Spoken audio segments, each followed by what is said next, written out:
Hello and welcome to today's video. I've been having a look at the funds I currently hold and have been having a think. Now I'm starting to get a better knowledge of the funds and how the platform works. I think I need to make some changes. So what I thought I'd do is make a quick video while I pick a few funds apart and decide what to do. Please feel free to comment with your thoughts as well, as it's always great to get other people's input. So this is how my portfolio was looking at the end of September. Admittedly, the funds I currently hold had been performing well, until September anyway, but I think they're lacking in diversity and are just generally vague.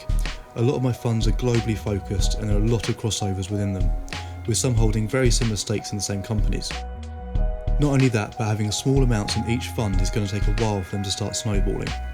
Before we get into it though, if you're new here then please subscribe for future content and leave a like. There's some pretty new channels that would really help it grow. The first fund I've been thinking of swapping is the Fidelity Global Dividend Class W accumulation. I first got this because it performed well in the past, so it's quite enticing. Along, as you can see on the left here, there's no charges for purchasing the funds. Although the ongoing charges down here, as you can see, are 0.93%, is pretty high. There's no saving from Hargreaves Lansdown, so the charge we get is 0.93. The holdings just down here, pretty solid. It's definitely got some well-established companies, and the way it's weighted as well, no shock, majority United States. So yeah, initially it did seem like quite a solid fund. The trouble I see now is I've had it for a while, it's not performed greatly compared to the other funds I hold. As well, with the high charge, it has been a bit of a dead weight. There you go, you can see the fund there, how it's performed.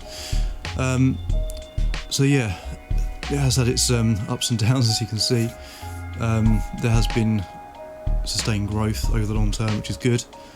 But I think realistically, in the long term, I think I'll be looking to sell this and pull the money with something that's performed better for me over the period. The next few funds I'm going to group together, as I've already been looking into them, they're basically doing very similar things. There's a lot of crossover with the same companies and countries they're invested in, just with slight differences in the percentages. So rather than have three of them slowly snowballing, I think I'm going to sell two off and pull the capital into what I think is my best option for me moving forward. If this is all new to you and you want to do some of your own research into this before dipping your toe in, the great thing with Hargreaves Lansdown is that you can check out the fact sheets of the funds and see their fees on the website without even needing an account, so that's pretty handy. As you can see here, I'm not even logged in, so all this is all publicly available. So those three funds I previously mentioned, you won't get any prizes for guessing them because you can see them at the top. We have the Fidelity Index World Class P Income. We've got the Vanguard ESG Developed World All Cap Equity Index, which just rolls off the tongue. And we also have the Vanguard FTSE Global All Cap Index. So we'll just take a look at these a bit more in depth. Let's start with the Fidelity. As you can see, there's no initial dealing charge, that's good. See, the historic performance there has been pretty decent. The fee is very, very low, 0.12%. That's very good. We have the dividend here with a historic yield of 1.32%, which is paid quarterly.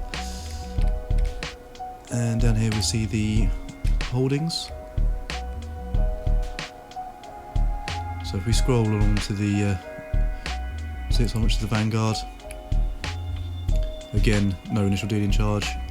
It's a new fund, so there's no real historical data here, just from the previous year. The fund's pretty low, 0.2%. The dividends also paid quarterly,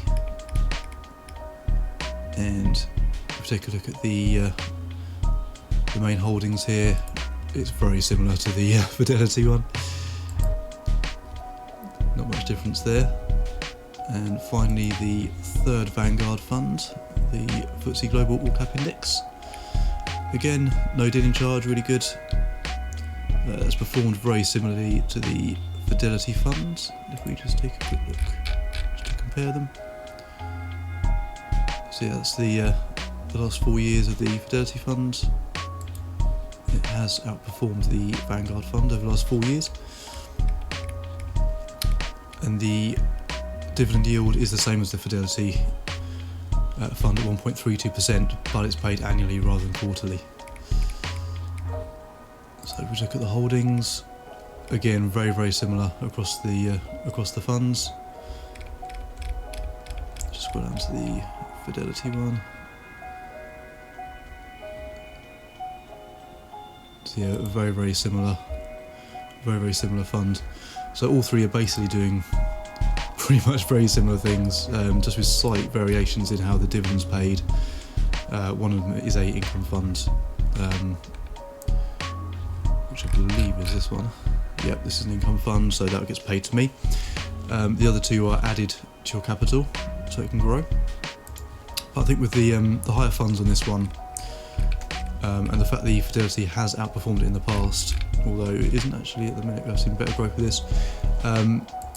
I think what I'm going to do is actually sell all three and buy the accumulation variant of the Fidelity Index World. As you can see, it's got no initial charge. The ongoing charge is the same as the income one. So I think that's what I'm going to do moving forward. So I'll leave it there for now. I hope you enjoyed my noisy mouse wheel, and if you're really lucky you may have heard my dog grooming itself in the background. I think I offended her, she's walked off. I'll keep an eye on this the next couple of months to see if this was the best decision and adjust accordingly. The great thing with these funds is you can always change your mind, which I may well do as a game or experience. So I hope you've enjoyed today's video, and if you want to see how those decisions have affected the performance of my portfolio, then feel free to subscribe so you can check out my future monthly updates. Thank you for watching. See you next time.